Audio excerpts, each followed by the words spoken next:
നമ്മുടെ സംസാരം സത്യമായിരിക്കണം. ഹൃദയപൂർവ്വം സത്യം സംസാരിക്കുന്നവരാണ് ദൈവത്തിൻ്റെ പർവ്വതത്തിൽ കയറുന്നത്, വസിക്കുന്നത് എന്നൊക്കെയും നമ്മൾ ചിന്തിച്ചു. അവസാനമായിട്ട് നമ്മൾ പറഞ്ഞത് യോഹന്നാൻ 8:32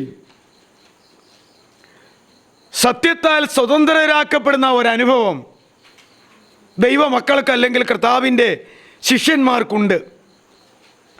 അതുകൊണ്ട് സ്വാതന്ത്ര്യത്തിൻ്റെ സത്യം എന്ന് ഒന്നുണ്ട് എന്ന് നമ്മൾ പറഞ്ഞ് അവസാനിപ്പിച്ചു എന്നാണ് എൻ്റെ ഓർമ്മ. അതുകൊണ്ട് അവിടെ നമുക്ക് വീണ്ടും ഇന്ന് തുടങ്ങാം. യോഹന്നാൻ 8:32 വാക്യം ഒന്നുകൂടെ നമുക്ക് വായിക്കാം. 31 മുതൽ വായിച്ചു.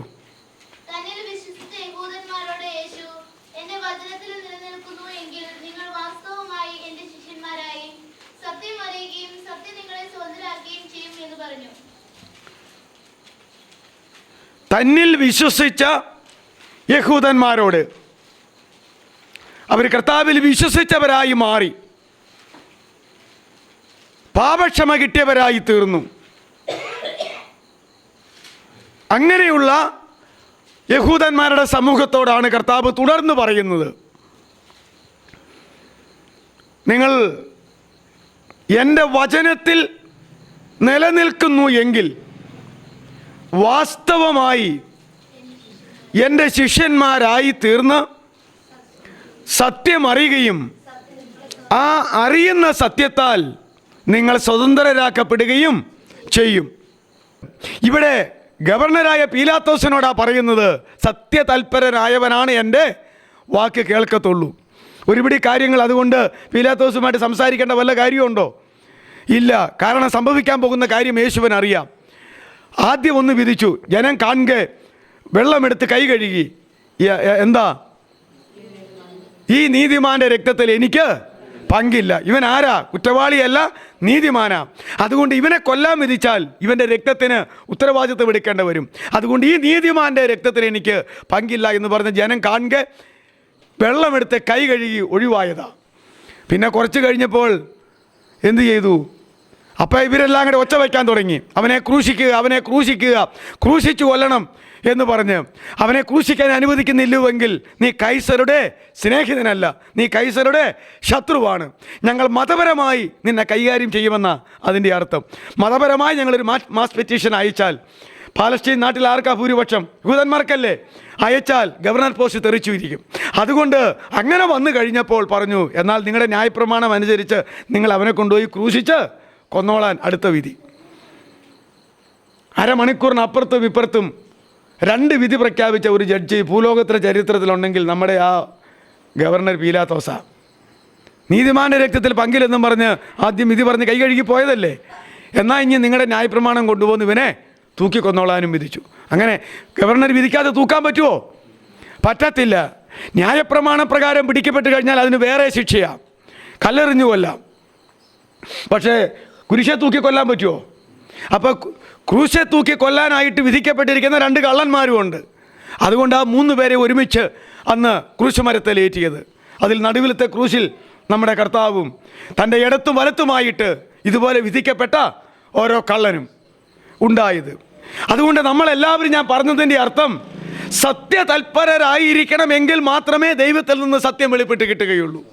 വെറുതെ വെളിപ്പെടുത്തി തന്നിട്ട് നീ ഒന്ന് വെളിപ്പെടുത്തി തന്നു നോക്കാം, എന്നിട്ട് ഞാൻ അതിൽ അനുസരിക്കണോ അനുസരിക്കണ്ടായോ എന്ന് പിന്നെ തീരുമാനിക്കാമെന്ന് പറഞ്ഞാൽ ആ പണിക്ക് കർത്താവിനെ കിട്ടുമോ? കിട്ടില്ല. അതുകൊണ്ട് സത്യം നമ്മൾ അറിയണം, സത്യത്താൽ സ്വതന്ത്രരാക്കപ്പെടണം. അത് കണക്ക് സത്യം അറിയണമെങ്കിൽ നാം സത്യ തൽപരരായിരിക്കണം. അടുത്ത വാക്യം 3 യോഹന്നാൻ 1:4. 3 യോഹന്നാൻ 1:4. 1, 2, 3 യോഹന്നാൻ്റെ 3-ാം ലേഖനം, ഒരധ്യായമേ ഉള്ളൂ, അതിൻ്റെ 4-ാം വാക്യം. വളരെ വന്യവയോധികനായിരിക്കുന്ന യോഹന്നാൻ അപ്പോസ്തലൻ പറയുകയാണ്, കർത്താവിൻ്റെ 12 അപ്പോസ്തലന്മാരിൽ ഏറ്റവും ഒടുവിലായി സ്വാഭാവികമായ മരണത്താൽ മരിച്ചുപോയ ആളാണ് വയോധികനായ യോഹന്നാൻ അപ്പോസ്തലൻ. താൻ പറയുകയാ, എൻ്റെ മക്കള് സത്യത്തിൽ നടക്കുന്നു എന്ന് കേൾക്കുന്നതിനേക്കാൾ വലിയ സന്തോഷം, എനിക്ക് മാറ്റമൊന്നുമില്ല. എൻ്റെ മക്കളെന്ന് പറഞ്ഞാൽ ജഡീക സന്തതികളാണോ? അല്ല, തൻ്റെ ആത്മീയ മക്കൾ. അതാണ് ഒരു അപ്പോസ്തലൻ്റെ ലക്ഷണം, അതാണ് ഒരു ഇടയൻ്റെ ലക്ഷണം, അതാണ് ഒരു പ്രവാചകൻ്റെ ലക്ഷണം, അതാണ് ഒരു ഉപദേഷ്ടാവിൻ്റെ ലക്ഷണം, അതാണ് ഒരു ഇടയൻ്റെ ലക്ഷണം. തൻ്റെ ആത്മീക മക്കൾ എല്ലാവരും തന്നെ പോലെ തന്നെ സത്യത്തിൽ നടക്കുന്നവരായി കാണുന്നു, അറിയുന്നു എന്നുള്ളതാണ് എനിക്ക് ഈ ലോകത്തിൽ ഏറ്റവും വലിയ സന്തോഷമെന്ന് യോഹന്നാൻ പറയുന്നു. അപ്പോൾ യോഹന്നാനെ പോലെയുള്ള അപ്പോസ്തലന്മാർ തൻ്റെ ആത്മീയ മക്കൾ എല്ലാവരും സത്യത്തിൽ നടക്കുക എന്ന് പറഞ്ഞു കഴിഞ്ഞാൽ എന്താ? ലെഫ്റ്റ് റൈറ്റ് വെച്ച് നടക്കുന്ന നടപ്പാണോ? അല്ല, സത്യത്തിൽ ജീവിക്കുന്നു. അവർ സത്യത്തിൽ ജീവിക്കുന്നു എന്നുള്ളതാണ് എൻ്റെ ഏറ്റവും വലിയ സന്തോഷം എന്ന് പറയുന്നു. അങ്ങനെയാണെങ്കിൽ ഇന്ന് നമ്മുടെ കർത്താവിന് തൻ്റെ മക്കൾ ഏതിൽ ജീവിക്കുന്നതാ സന്തോഷം? സത്യത്തിൽ ജീവിക്കുന്നതാ സന്തോഷം. യഥാർത്ഥ ദൈവദാസന്മാർക്കും അവരാൽ ചുമതലപ്പെട്ടിരിക്കുന്ന ദൈവമക്കൾ സത്യത്തിൽ ജീവിക്കുന്നത് തന്നെയാണ് കർത്താവിനെ പോലെ സന്തോഷം.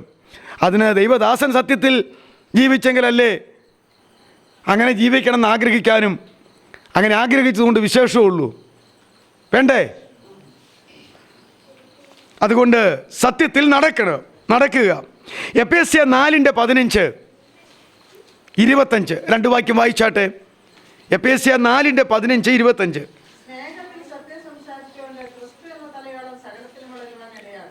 സ്നേഹത്തിൽ സത്യം സംസാരിച്ചുകൊണ്ട് ക്രിസ്തു എന്ന തലയോളം സകലത്തിലും വളരുവാൻ ഇടയാകും.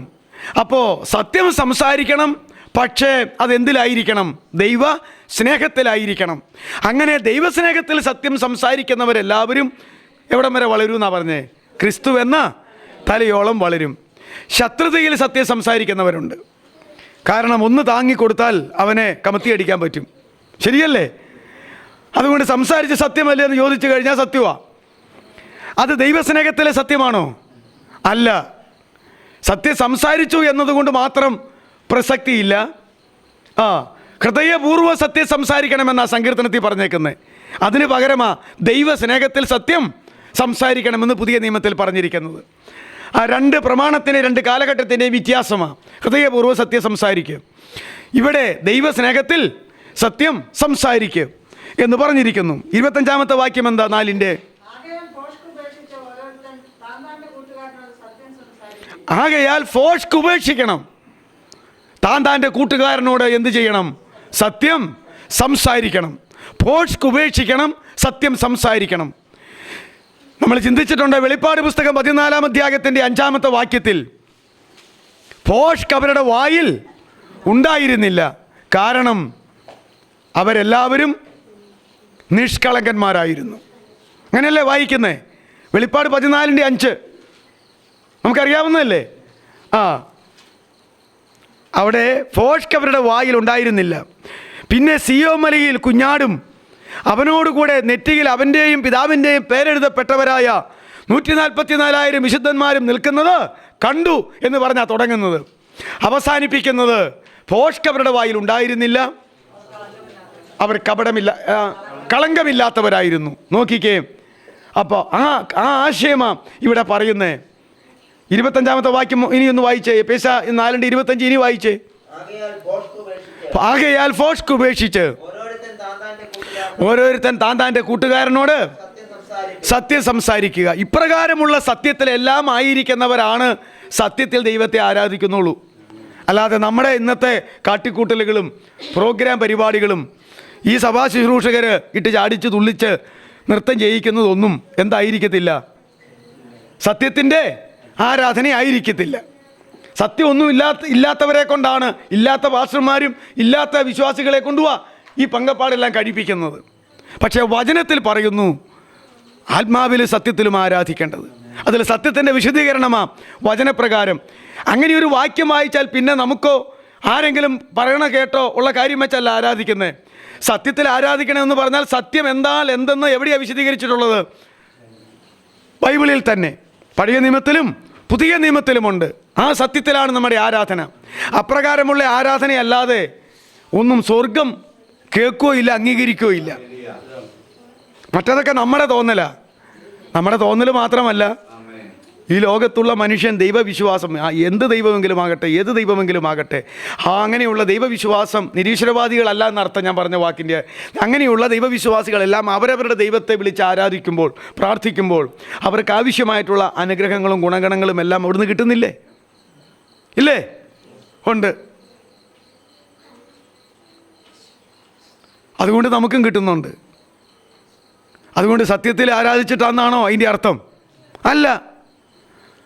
അതുകൊണ്ട് ഞാൻ പിന്നെയും പറയുന്നു, മരിച്ചാലും ഞാൻ മറക്കത്തില്ല, ഈ ലോകത്തിൽ ജീവിക്കുന്ന ഒരു മനുഷ്യൻ ഈ ഭൂമിയിലെ ഈ പ്രപഞ്ചത്തിൽ കൂടെയുള്ള ദൈവത്തിൻ്റെ നന്മകളും അനുഗ്രഹങ്ങളും അനുഭവിച്ച് ജീവിക്കുവാൻ രണ്ട് യോഗ്യത, ഏതെങ്കിലും ഒരു യോഗ്യത മതി. ഒന്നുകിൽ അവൻ നല്ലവനായിരുന്നേക്കുക, അല്ലെങ്കിൽ പരമദുഷ്ടനായിരുന്നേക്കുക. ഇത് രണ്ടിലായാലും ദൈവം തൻ്റെ നന്മകളും തൻ്റെ അനുഗ്രഹങ്ങളും പ്രപഞ്ചത്തിലൂടെയുള്ളത്, ഭൂമിയിലൂടെയുള്ളത്, ഇവിടുത്തെ ജീവിതത്തിലുള്ളത് ദൈവം തന്നുകൊണ്ടിരിക്കും. അതെന്തൊരു വിചിത്രമാണ്! അവൻ നല്ലവരുടെ മേലും ദുഷ്ടന്മാരുടെ മേലും മഴ പെയ്യിക്കുന്നു, വെയിൽ ഉദിപ്പിക്കുന്നു, മഞ്ഞ് പൊഴിപ്പിക്കുന്നു, വായുമണ്ഡലത്തെ വലിച്ച്, ശാസ്ത്രം പിള്ളേർ പറയുന്ന പോലെ ഈ വായു അകത്തേക്ക് വലിച്ചാൽ ശ്വാസകോശം വർക്ക് ചെയ്തിട്ട് അതിനകത്ത് കയറി ഇറങ്ങി വരുമ്പോൾ ഓക്സിജൻ അകത്തേക്ക് എടുക്കുകയും കാർബൺ ഡൈ ഓക്സൈഡ് പുറത്ത് വിടുകയും ചെയ്യുന്നു. എത്ര സെക്കൻഡ് നേരം കൊണ്ടാണ് ഈ പറയുമ്പോഴെല്ലാം ശ്വാസം എടുക്കുകയും ശ്വാസകോശം വർക്ക് ചെയ്യുകയും കാർബൺ ഡൈ ഓക്സൈഡ് പുറത്തേക്ക് പോകുകയും ഓക്സിജൻ അകത്ത് ആക്കുകയും ഇങ്ങനെ നിരന്തരമായി ചെയ്തുകൊണ്ടിരിക്കുകയല്ലേ? അങ്ങനെ ഈ ഭൂമിയുടെ മുകൾപ്പരപ്പിൽ വെച്ചിരിക്കുന്ന വായുമണ്ഡലത്തിൽ നിന്ന് ഇവിടെ ജീവിക്കുന്ന ഈശ്വര വിശ്വാസിക്കും നിരീശ്വരവാദിക്കും നല്ലവനും ദുഷ്ടനുമെല്ലാം ഒരുപോലെ ശ്വാസം എടുത്ത് ജീവിക്കാൻ തക്കവണ്ണം ദൈവത്തിൻ്റെ അതിരറ്റ കരുണകളും കൃപകളും നന്മകളുമൊക്കെ എത്രയോ സൃഷ്ടിച്ച കാലം മുതൽ വെച്ചിരിക്കുകയല്ലേ? ഇതിനെന്തെങ്കിലും പ്രത്യേകിച്ച് യോഗ്യത വല്ലതും ഉണ്ടോ? ഞായറാഴ്ച ആരാധിക്കുന്നവരൊക്കെ ആ ശ്വാസം വലിക്കാൻ കിട്ടിയായിരുന്നെങ്കിൽ എല്ലാവരും ആരാധിക്കാൻ വന്നേനെ, അല്ലെങ്കിൽ ശ്വാസം മുട്ടിച്ചാവൂല്ലേ? ഇങ്ങനെ വല്ലതും ഉണ്ടോ? ഞാൻ അങ്ങനെയൊക്കെ ഓർത്തിട്ടുണ്ട്, ചിലപ്പോൾ ഇപ്പോഴും ഓർക്കാറുണ്ട് മടുക്കുമ്പോൾ. ദൈവം അങ്ങനെയൊന്നും ചെയ്തായിരുന്നെങ്കിൽ നിനക്കൊരു മര്യാദ പഠിച്ചേനെ. പിന്നെ അത് വേണ്ടാതിനാളെന്ന് ഓർത്ത് അത് ക്ഷമിക്കണം കേട്ടോ, കാരണം എന്നൊക്കെ ദൈവം അല്ലേ കേൾക്കണുള്ളൂ, അല്ലാതെ ആരും കേൾക്കണില്ലല്ലോ. ഇതൊക്കെ നമ്മുടെ ഒരു ചിന്താഗതിയാണ്. അതുകൊണ്ട് കർത്താവ് പറഞ്ഞത്, എൻ്റെ പിതാവായ ദൈവം നല്ലവനായിരുന്നാൽ അവൻ്റെ മേലും ചീത്തയായിരുന്നാൽ അവൻ്റെ മേലും ഒരുപോലെ ഇപ്രകാരമുള്ള കാറ്റടിപ്പിക്കാൻ, വിയർത്ത ആവിയെടുത്തിരിക്കുമ്പോൾ ഒരു കുളിരുള്ള ഒരു കാറ്റടിച്ചാൽ എന്ത് സുഖമാണ്! ആ കാറ്റ് സകല മനുഷ്യൻ്റെ മേലും അടിക്കുന്നില്ലേ? ഉണ്ട്. ഈ ഭൂമിയിലെല്ലാം കിണർ കുത്തി വെള്ളം എടുക്കുന്നു, അല്ലെങ്കിൽ കുഴൽ കിണർ കുത്തി വെള്ളം എടുക്കുന്നു. അത് ദൈവം ഉള്ളവരും ഇല്ലാത്തവനും എല്ലാം ചെയ്യുന്നില്ലേ? ദൈവം മുകളിൽ നിന്ന് ഇങ്ങോട്ട് അയച്ചിരിക്കുന്ന പ്രപഞ്ചത്തിലൂടെ, ഭൂമിയിലൂടെ അയച്ചിരിക്കുന്ന മനുഷ്യവർഗത്തിനും പക്ഷി മൃഗജാലത്തിനും വേണ്ടിയിട്ട് എല്ലാം ഉള്ള കാര്യങ്ങൾ നമ്മൾ ഈ കാർബൺ ഡൈ ഓക്സൈഡ് പുറത്തേക്ക് വിട്ട് കഴിഞ്ഞാൽ ഇതാരാ വലിച്ചെടുക്കുന്നത്? അല്ല ടീച്ചറെ, ഇത് ഈ സസ്യങ്ങളല്ലേ വലിച്ചെടുക്കുന്നത്? അതൊക്കെ ഈ പള്ളിക്കുടുത്തി പഠിച്ചതാ, അല്ലാതെ വേദപുസ്തകത്തിൽ അങ്ങനത്തെ ശാസ്ത്രം വല്ലതും ഉണ്ടോ? അപ്പോൾ അത് അവർ വലിച്ചെടുത്തോളും. അപ്പോൾ നമുക്ക് വേണ്ടാത്തത് എടുക്കാൻ ഇവിടെ ആള് അങ്ങനെയുണ്ട്. എന്തെല്ലാം എന്നിട്ട് ആ സസ്യങ്ങളെ നമ്മൾ അനുഭവിക്കുന്നു അല്ലേ? മാത്തേന്ന് മാങ്ങായും പ്ലാത്തേന്ന് ചക്കയും എല്ലാം പറിച്ച് നമ്മൾ ജീവിക്കുന്നു. പക്ഷേ അതെന്ത് വലിച്ചെടുക്കുന്നു? നമുക്ക് ആവശ്യമില്ലാത്ത കാർബൺ ഡൈ ഓക്സൈഡ്. നോക്കിയേ, അതല്ലേ മരിക്കാൻ നേരത്ത് തന്നെ ശ്വാസം എടുക്കാൻ പറ്റൂല്ലെങ്കിൽ എന്ത് കൊടുക്കുന്നത്? ഓക്സിജൻ കൊടുക്കുന്നത്. വെന്റിലേറ്ററിലൊക്കെ ഇടുക എന്ന് പറഞ്ഞാൽ ഈ ഓക്സിജൻ കയറ്റി അവിടെ ഇട്ടേക്കുമല്ലേ? അപ്പോൾ ഞാൻ പറഞ്ഞത്, ഈ പ്രപഞ്ചത്തിൻ്റെ നന്മകൾ അനുഭവിക്കുവാൻ ഒരു മനുഷ്യൻ നല്ലവനായിരുന്നാലും അവന് കിട്ടിയിരിക്കും, അവൻ ദുഷ്ടനായിരുന്നാലും കിട്ടിയിരിക്കും. ആരാ പറഞ്ഞേ? അപ്പോൾ പ്രപഞ്ചത്തിൻ്റെ നന്മകളെല്ലാം അനുഭവിക്കാൻ വേണ്ട യോഗ്യത എന്താ? ഒന്നുകിൽ നല്ലവനായിരിക്കുക, അല്ലെങ്കിൽ ദുഷ്ടനായിരിക്കുക. ഇതാര് പറഞ്ഞതാ? കർത്താവ് പറഞ്ഞതല്ലേ. ദൈവമക്കളുടെയൊക്കെ പോസ്റ്റ് കണ്ടാൽ ഞാൻ ഇത്രയും രക്ഷിക്കപ്പെട്ട് ഇങ്ങനെ വന്നതുകൊണ്ടാണ് ഇതൊക്കെ എനിക്കിങ്ങനെ കിട്ടണമെന്നാ. ശരിയല്ലേ? അങ്ങനെയാണോ? അല്ല. പക്ഷേ ഈ ഭൂമി വിട്ട് പുതുവാന ഭൂമിയിൽ, ഈ വായുമണ്ഡലം വിട്ട് അപ്പുറത്തേക്ക് കടന്നാൽ പിന്നീട് കിട്ടുന്ന അനുഗ്രഹങ്ങളും നന്മകളും ആർക്കേ ഉള്ളൂ? ദൈവമക്കൾക്ക് മാത്രമാണ്. അതുകൊണ്ടാണ് സ്വർഗത്തിലെ സകല ആത്മീയ അനുഗ്രഹങ്ങളാലും അവൻ നമ്മെ ക്രിസ്തുയേശുവിൽ അനുഗ്രഹിച്ചിരിക്കുന്നു. അത് നമുക്ക് മാത്രമുള്ളതാ. അപ്പോൾ ഈ നാട്ടുകാർക്കെല്ലാം സ്വർഗത്തിലെ ആത്മീയ അനുഗ്രഹം വേണമെന്ന് വല്ല നിർബന്ധമുണ്ടോ? ഇല്ല. ഭൂമിയിലെ എല്ലാവിധ അനുഗ്രഹങ്ങളും കിട്ടിയാൽ മതി. അവരുടെ ജീവിതം ഭൂമിയോട് ബന്ധപ്പെട്ട് നിൽക്കുന്നു. അതുകൊണ്ടാണ് ഈ ഭൂമിയിൽ നിക്ഷേപം സ്വരൂപിക്കരുതെന്നും അതുപോലെ സ്വർഗത്തിൽ ആ നിക്ഷേപം സ്വരൂപിക്കേണ്ടതെന്നും ഈ ഭൂമി കത്താനുള്ളതാണെന്നും അതുകൊണ്ട് അതിന് തക്കവണ്ണം ഇവിടെ ജീവിച്ചാൽ മതിയെന്നും ഒക്കെ പറഞ്ഞിരിക്കുന്നത്. എൻ്റെ ചെറുപ്പകാലത്ത് ലോകത്തോടുള്ള പറ്റുമാനം വിട്ട് ജീവിക്കാൻ ദൈവമക്കൾക്ക് അന്ന് ഉപദേശിമാർ കൊടുക്കുമായിരുന്നു. കുരുമുളക് ചെടി നിങ്ങൾ കണ്ടിട്ടുണ്ട്, മരത്തേൽ ഇട്ട് കയറുന്നത്. അതിങ്ങനെ അതിൻ്റെ വേരങ്ങോട്ട് മറ്റതിൻ്റെ തൊലിയിലേക്ക് അങ്ങോട്ട് അള്ളിപ്പിടിച്ച് കയറിപ്പോകുന്നത്. നിങ്ങളൊന്ന് പറിച്ചു നോക്ക്. അങ്ങനെ ഒരു മരത്തേലിരിക്കുന്ന കൊടുത്തല മുകളിൽ മുതൽ പറിച്ചെടുക്കാൻ നോക്കിയാൽ കിട്ടുമോ? വലിയ പാടാ. നടന്ന് അത്ര പിടുത്തമാണ്. എന്നാൽ അമൃത് എന്ന് പറയുന്ന ഒരു തരം വള്ളി, ഒരു മരുന്നാ, അത് മരത്തെ കയറുന്നുണ്ട്. അതെങ്ങനെയാണ് കിടക്കുന്നത്? അതിൻ്റെ ചെറിയ കാലുകളൊക്കെ ഇങ്ങനെ താഴോട്ട് വരുന്നുണ്ട്. അതിങ്ങനെ അള്ളിപ്പിടിച്ചാണ് ഇരിക്കുന്നത്. ഒരു സ്ഥലത്ത് മുറിച്ചേച്ചിഞ്ഞ് വലിച്ച ഹുറെന്ന് പറഞ്ഞ് ഊർന്ന് സാധനം താഴെ പോരും. അപ്പോൾ ദൈവമക്കൾ ഈ ലോകത്തിൽ ഏതുപോലെ ആയിരിക്കണം? അമൃത് പോലെ ആയിരിക്കണം. ജീവിച്ചോ. പക്ഷേ ഈ കുരുമുളക് ചെടി പോലെ ആയിരുന്നാൽ ലോകമായിട്ടുള്ള ബന്ധത്തിൽ ആയിരിക്കരുത് എന്നതിൻ്റെ ചെറുപ്പകാലത്ത് ഉപദേശിമാർ പറഞ്ഞ ഉദാഹരണമാണ്. ഇപ്പം അതിനേക്കാൾ വലിയ വലിയ ഉദാഹരണം പറയാനൊക്കെ ശാസ്ത്രീയം വളർന്നിട്ടുണ്ട്. അതെന്നാന്ന് എനിക്കറിയത്തില്ല. അപ്പോൾ ലോകത്തോടുള്ള പറ്റുമാനം എങ്ങനെയായിരിക്കണം? കുരുമുളക് ചെടി പോലെ ആയിരിക്കരുത്. മരത്തേൽ കയറി പടർന്ന് പന്തലിച്ച് കിടക്കുന്ന അമൃത് പോലെ ആയിരുന്നെച്ചാൽ മതി. ഇപ്പം നിങ്ങൾക്ക് ആശയം മനസ്സിലായില്ലേ? അതുകൊണ്ട് സത്യം സംസാരിക്കണം. പോഷ്ക്ക് സംസാരിക്കാതെ കൂട്ടുകാരനോട് സത്യം സംസാരിക്കണം. അടുത്തത് 1 പത്രോസ് 1:22. 1 പത്രോസ് 1:22.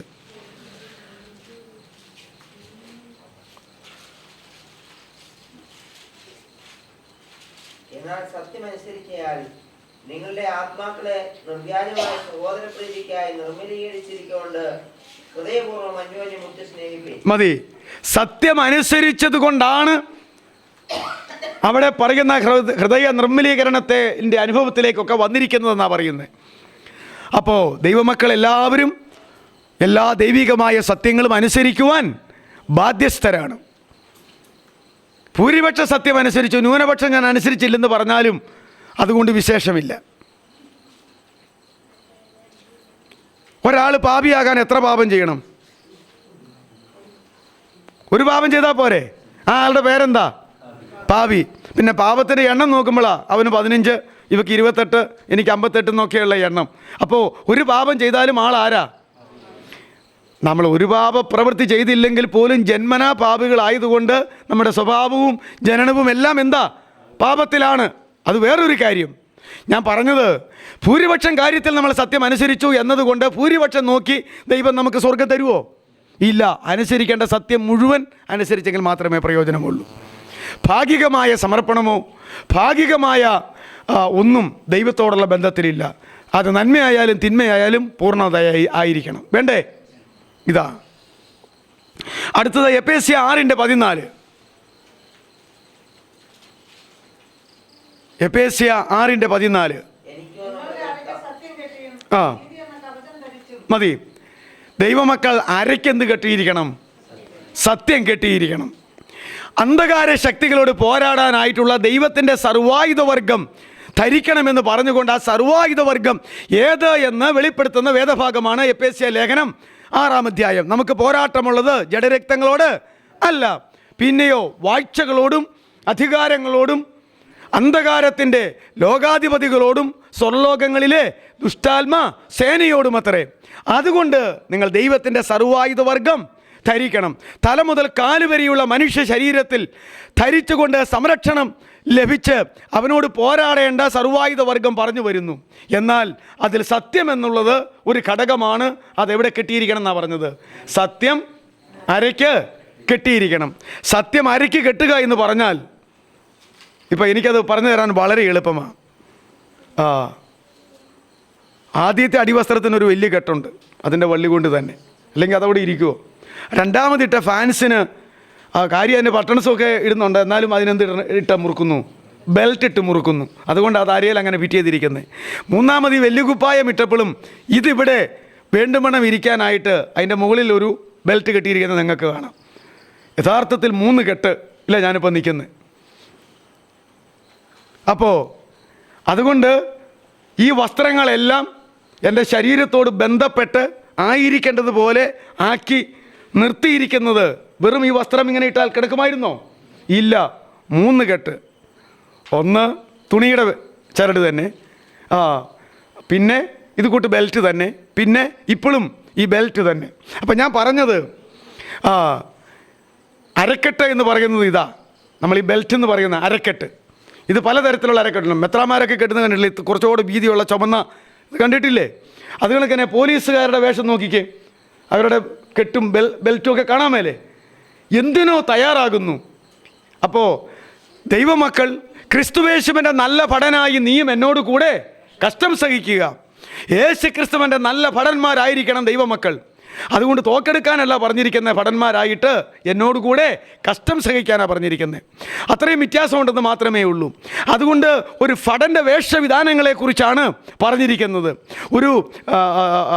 ഒരു പോലീസുകാരൻ, ഒരു സൈന്യം, ഒരു ഭടൻ, അവൻ്റെ വേഷവിധാനങ്ങളാണ് എഫേസ്യ 6-ാം അധ്യായത്തിൽ പറഞ്ഞിരിക്കുന്നത്. അതാ സർവായുധവർഗം എന്ന് പറഞ്ഞിരിക്കുന്നത്. സർവായുധവർഗം ധരിച്ച് ദുഷ്ടനോട് പോരാടുക എന്ന് പറഞ്ഞിരിക്കുന്നത്. അതിൽ സത്യമെന്ന് പറയുന്നത് അരക്കെട്ടായിരിക്കണം. മറ്റ് ധരിച്ചിരിക്കുന്ന സകലത്തെയും അഡ്ജസ്റ്റ് ചെയ്ത് അതാത് സ്ഥാനത്ത് ഇരിക്കത്തക്കവണ്ണം ഒതുക്കി നിർത്തുന്ന അരക്കെട്ടിൻ്റെ പേരാണെന്ത്? അത് സത്യത്താലായിരിക്കണം. അപ്പോൾ സത്യത്തിൻ്റെ സ്ഥാനം നിസ്സാരമല്ല എന്ന് പറയാനാണ് ഞാൻ ഈ ഉദാഹരണങ്ങളൊക്കെ പറഞ്ഞത്. സത്യം എന്ന അരയ്ക്ക് കെട്ടിയിരിക്കണം. നമ്മൾ മനസ്സിലാക്കേണ്ടത്, ഞാൻ പറഞ്ഞിട്ടുണ്ട്, എഫേസ്യ 5:18 ഈ എഫേസ്യ ലേഖനത്തിൻ്റെ ഒരുപിടി വിഷയം ആരംഭിക്കുകയാണ്. നിങ്ങൾ ആത്മനിറവുള്ളവരാകുവീൻ എന്നവിടെയാണ് തുടങ്ങുന്നത്. വീഞ്ഞു കുടിച്ച് മത്ത് പിടിച്ച് നടക്കുകയല്ല, നിങ്ങളോ ആത്മാവ് നിറഞ്ഞവരായി തീരണം എന്നിട്ടുള്ള കാര്യങ്ങൾ പറഞ്ഞിട്ട് അതിൻ്റെ ആ ഖണ്ഡികയിലെ അവസാനത്തെ വാക്യം, ക്രിസ്തുവിൻ്റെ ഭയത്തിൽ അന്യോന്യം കീഴ്പ്പെട്ടിരിക്കുക. ആ വാക്യം അവിടെ എഴുതി ചേർക്കേണ്ടതായിരുന്നില്ല. അത് താഴത്തെ കണ്ണികയുടെ ആദ്യം എഴുതി ചേർക്കേണ്ടതാണ്. അവിടെ കണ്ണിക തിരിഞ്ഞു കിടക്കുന്നു. ക്രിസ്തുവിൻ്റെ ഭയത്തിൽ അന്യോന്യം കീഴ്പ്പെട്ടിരിക്കുക എന്ന് പറഞ്ഞാൽ ക്രിസ്തുവിൻ്റെ ഭയത്തിൽ ആരാണ് അന്യോന്യം കീഴ്പ്പെട്ടിരിക്കേണ്ടത്? അതാ താഴേക്ക് പറയുന്നത്. ഭാര്യ ഭർത്താക്കന്മാർ, അവരുടെ കാര്യമാണ്, അവർ കീഴ്പ്പെട്ടിരിക്കണം. പിന്നത്തേത് മക്കൾ, മാതാപിതാക്കൾ. പിന്നത്തേത് ദാസന്മാർ, യജമാനന്മാർ. ഇത് 3 കൂട്ടം പറഞ്ഞിട്ടാണ് പറഞ്ഞത്. പിന്നെ ദൈവമക്കളും അന്ധകാര ശക്തികളുമാണ് അവശേഷിക്കുന്നത്. അവർ പരസ്പരം കീഴ്പ്പെട്ടിരിക്കണമെന്ന് പറഞ്ഞ പോലെ നമ്മൾ സാത്താനുകളുടെ പരസ്പരം അങ്ങോട്ടും ഇങ്ങോട്ടും കീഴ്പ്പെട്ടിരിക്കണം എന്നാണോ? അല്ല. മറ്റേ കീഴ്പ്പെടൽ പൂർത്തിയായി വന്നു കഴിയുമ്പോൾ നമുക്ക് കീഴ്പ്പെടുത്താനുള്ള ഒരു കൂട്ടരുണ്ട്. അത് സാത്താനും സൈന്യവുമാണ്. അവരെ കീഴ്പ്പെടുത്തുവാൻ തക്കവണ്ണം ദൈവത്തിൻ്റെ സർവായുധവർഗം ധരിക്കണം. തലയ്ക്ക് രക്ഷ എന്ന ഹെൽമെറ്റ്, ശിരസ്ത്രം അല്ലേ? ഒരു കയ്യിൽ വിശ്വാസം എന്ന പരിച, മറുകൈയിൽ ദൈവവചനമെന്ന ആത്മാവിൻ്റെ വാള്, നീതി എന്ന കവചം, സത്യമെന്ന അരക്കെട്ട്, സമാധാന സുവിശേഷത്തിൻ്റെ ഒരുക്കം, കാലിന് ചെരുപ്പ്, എല്ലാറ്റിനും മീതെ ദുഷ്ടൻ്റെ തീയമ്പുകളെ ഒക്കെയും കെടുക്കുവാൻ തക്ക വിശ്വാസം എന്ന പരിച. ഇങ്ങനെയെല്ലാം പറഞ്ഞിട്ട് അവസാനം പറയുകയാ, സദാസമയവും പ്രാർത്ഥനയാലും, ഏതു നേരത്തും പ്രാർത്ഥനയാലും യാചനയാലും അല്ലേ പ്രാർത്ഥിച്ചും കൊണ്ടിരിക്കുക. ഇങ്ങനെയാ സർവായുധവർഗം പൂർത്തിയാകുന്നത്. ഇതിനകത്ത് നമ്മുടെ വിഷയം സത്യമെന്ന അരക്കെട്ട് ദൈവമക്കൾക്ക് എപ്പോഴും ഉണ്ടായിരിക്കണം. അരക്കെട്ട് ഏതാണ്ട് ചെയ്യാൻ പോകുന്നതിനാ ശുശ്രൂഷ. എൻ്റെ ചെറുപ്പകാലത്ത് സദ്യകൾ വീട്ടിൽ നടത്തുമ്പോൾ വിളമ്പുകാർ പ്രത്യേകിച്ചുണ്ട്. ആ വിളമ്പുകാരുടെ വേഷം എന്നാണെന്നറിയാവോ? ഒരു മുണ്ടൊക്കെ ഉടുക്കും. പക്ഷെ അവർ ഇട്ടിരിക്കുന്ന ഒരു നേരിയതുപോലുള്ള ഒരു മുണ്ടുണ്ടെന്ന്, അതെടുത്തിട്ട് എവിടെ കെട്ടും? അരയ്ക്ക് അങ്ങ് കെട്ടും. ആ കെട്ട് കണ്ടു കഴിഞ്ഞാൽ ഇനി ഈ സദ്യ തീരുന്നിടം വരെ ഇവൻ ഏതോ ഒരു ഭക്ഷണ പദാർത്ഥം വിളമ്പുന്നവനാണെന്നറിയാം.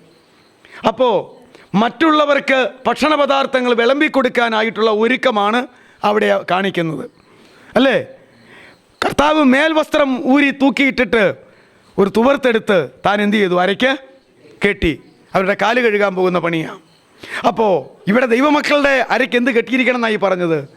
സത്യം കെട്ടിയിരിക്കണം. ഏതെങ്കിലും ഒരു നേരത്തെ ഈ ബെൽറ്റും അഴിച്ച് അടുത്ത ബെൽറ്റും അഴിച്ച് മറ്റേ ബെൽറ്റും അഴിച്ച് കളഞ്ഞാൽ പിന്നെ എൻ്റെ അവസ്ഥ തന്നെ. നിങ്ങൾ ആരായാലും ശരിയല്ലേ? ഈ നാട്ടിക്കട വേണ്ടുമെണ്ണം നടക്കാൻ പറ്റുമോ? പറ്റത്തില്ല. അങ്ങനെയാണെങ്കിൽ സത്യമെന്ന അരക്കെട്ടില്ലാതെ എൻ്റെയും നിൻ്റെയും ആത്മീക ജീവിതം എന്നായി കാണിച്ചു നടക്കുക? അതാ ഇതിൻ്റെ ഗൗരവം. അതുകൊണ്ട് സത്യം എന്ന അരക്കെട്ട് കെട്ടിയിരിക്കണം. ഇവിടെ സത്യത്തിൻ്റെ വിഷയങ്ങൾ ഞാൻ അവസാനിപ്പിക്കട്ടെ. ഇങ്ങനെയുള്ള ഒരു വ്യക്തി ആരാധിക്കുന്ന ആരാധനയുടെ പേരാണ് സത്യത്തിൽ ആരാധിക്കുക.